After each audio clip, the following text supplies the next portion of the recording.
Friends, Drew here in Kennett Square, Pennsylvania. I am having a phenomenal day. I can't even begin to tell you. Today is Sunday, January 18th, I believe, and just an awesome day. And I'll kind of walk you through it, but I also want to teach you this thing about mindset and a skill that you can use to help you have awesome days. So maybe you were rooting for Green Bay today, and I'm sorry.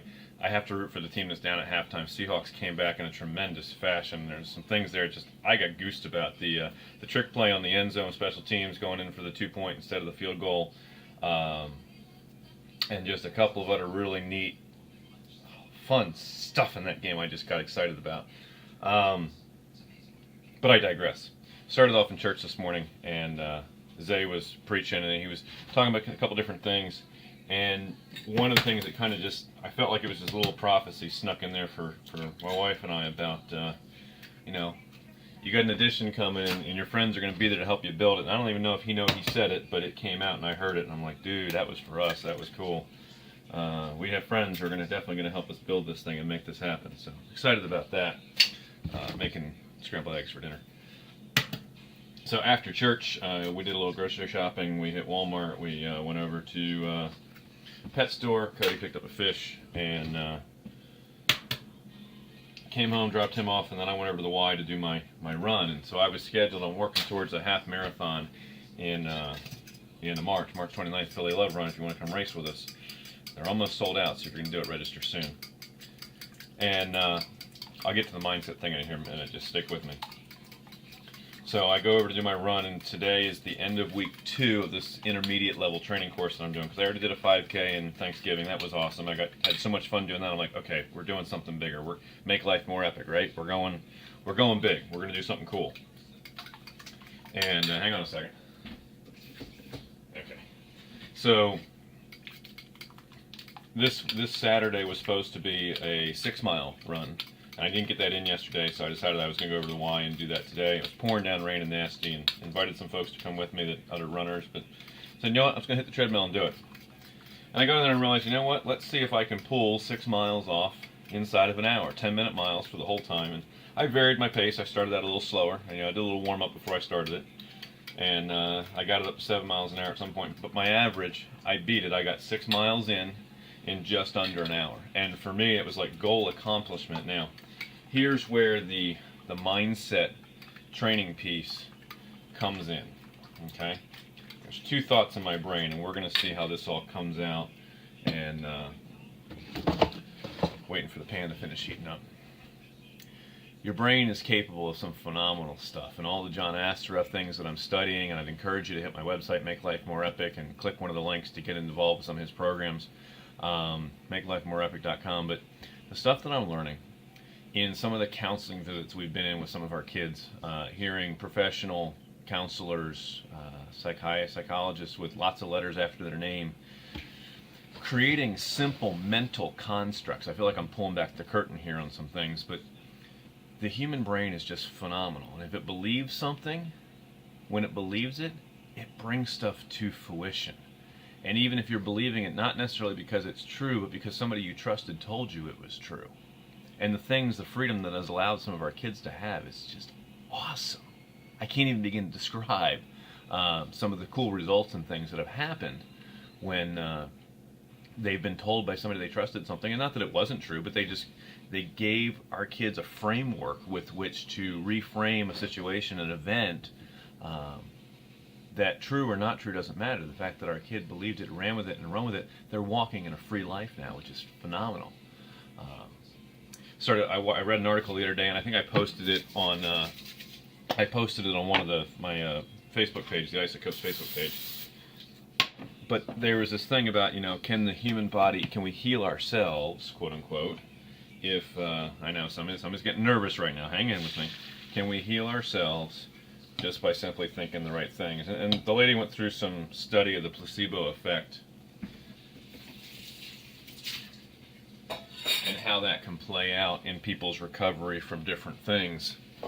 And it was just very interesting to see what people thought about their treatment and their condition had on their outcome. Okay, so that's kind of piece one. How it fits with piece two, I don't know, but I needed to share it with you. Here's piece number two. Okay. Piece two. Visualization, and here's the key, when coupled with your emotion, be fully emotionally present in the visualization, is powerful. So I told you I was running today on the treadmill, right? And I had a couple things in my brain that I was looking at, thinking about. You know, one of them was when I crossed the finish line at the 5K that I ran Thanksgiving with my wife, and seeing the thing. The other thing that was in my head was the 1 hour, 59 minutes, 59 seconds, beating that time when I do this half marathon. And now I'm sitting here thinking, okay, can I do it in an hour and 50, an hour 49?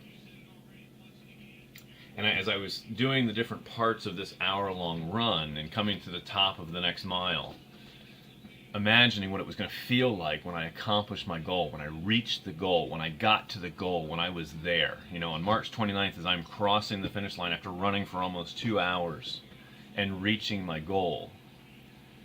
And then today, having actually met my goal of doing 6 miles in under an hour, and fully associating the emotions with that situation, how it's going to feel, the whole everything, and how much, and smile. I mean, I am grinning from ear to ear. I must have looked like a fool on the treadmill, but I'm sitting here doing my thing, just grinning and thinking about it, and putting my arms up and running across the finish line in my head. And I swear the people around me probably thought I'm nuts, and I don't really care. Because for me, doing all of that emotional work, visualizing with the emotions as if it were already happening today, that's the key in making your visualizations matter and making your meditation matter. Is fully associating emotionally. And all of John Assaraf's brain training stuff, you allow yourself to fully connect emotionally with these affirmations. He says that in almost every one of the recordings. And I'm beginning to understand why. Because it really makes a huge difference in the thing. So as I finished my run today, as I met my goal, I was fully associating those emotions with the visualization of crossing the finish line, and it as if I had already run the half marathon and won. I'd already met the goal. I'd already been there. I did it. I exceeded my expectations. It totally took me to that place. I don't know what your goal is, what your dream is. I often listen to really epic movie theme song music as I'm visualizing about the addition we want to build for the house. And I'm standing on the back porch overlooking the backyard, watching the kids play in the backyard.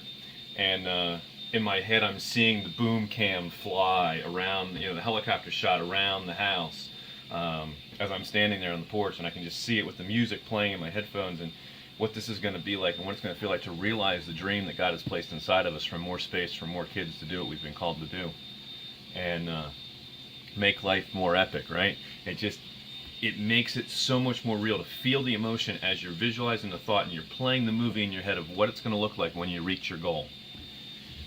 John Assaraf talks about our brain processing 400 billion bits of data every second, 48 gigabytes worth of data, and screening out half of it. And when we train our brain what to recognize, what to bring to our conscious awareness, and I've covered this in other videos, when we train our brain to bring to our conscious attention the things that we need to know to accomplish our dreams, that's why we write down our goals.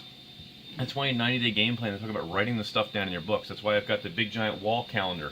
And if you want to print one of those out, let me know. I'll get you a link where you can print out one of my giant wall calendars for the 90-day game plan. So you get 3 months vertically by quarter each throughout the year. So you have those, pretending like the year ends every 3 months. It really works well. When we write this stuff down, we're telling our brains what we want it to pay attention to and what we want it to remind us of consciously, so that we can reach our goals more quickly, because we've got our brain focused and on fire and knowing what it is that we're looking for. So those are my thoughts for today. Fully emotionalize with your visualizations, with your dreams. Realize that sometimes it's just a matter of creating the mental construct and teaching yourself to believe it. That is going to help you get to that next level. I'm faking it on the treadmill, if you will. I didn't finish a half marathon today. I finished 6 miles. But because I brought the emotions of finishing the half marathon into finishing the 6 miles, I've created this cemented drive where the spirit inside of me, where spirit, soul, and body, right? So the spirit rises up inside of me and says, this is what we're going to do. And it's kind of called my flesh, my humanness, my all of this into accord. It's like training a puppy dog, you know? You feed them treats when they get it right. The endorphin rush of having the emotions fully associated with, and the dopamine and some of the other awesome brain chemicals when you use them right, getting all of that associated with that victory cements that's, you know, what I know in my spirit we're called to do in my soul, my heart, my will, and emotions, so that I'm more likely to want to go back and get on the treadmill the next day and go hit the Y and do the things that we're going to do, or do the road runs, even if the weather's nasty. So, having a hard time with your goals? We need to have a conversation about your visualizations, about the way you're connecting emotionally with your visualizations, so we can get the brain chemicals right, so we can get you the positive reinforcement that you need in order to accomplish the thing that you've been called to accomplish. I'm having a phenomenal, flippin' awesome day. Can't even begin to describe. And then come home, and Cody and I went to look at a car, and we thought it was going to work out, and then the gal had the title all screwed up, so that didn't happen. Came home, started watching football, watched a phenomenal comeback by the Seahawks, and I was just rooting for the team that was down. Well, now Patriots and Colts are playing. Well, my wife was raised in New England. I was raised in Indianapolis, so it's going to be a fun day to see who wins that game. So right now I think Colts are down 7-14, so we'll see what's happening while I've been making dinner. But would love for you guys to leave a like, leave a comment, leave a share. You know, share this with somebody that you think that would help, as far as when you go after your goals for the next 90 days for this year. How are you going to visualize them, fully emotionalize with them, so that you can dream big and dream bigger and make life more epic? Guys, this is Drew Cope in Kennett Square, Pennsylvania. We'll catch you guys in another video. Would love to hear your comments below. Talk to you soon. Bye.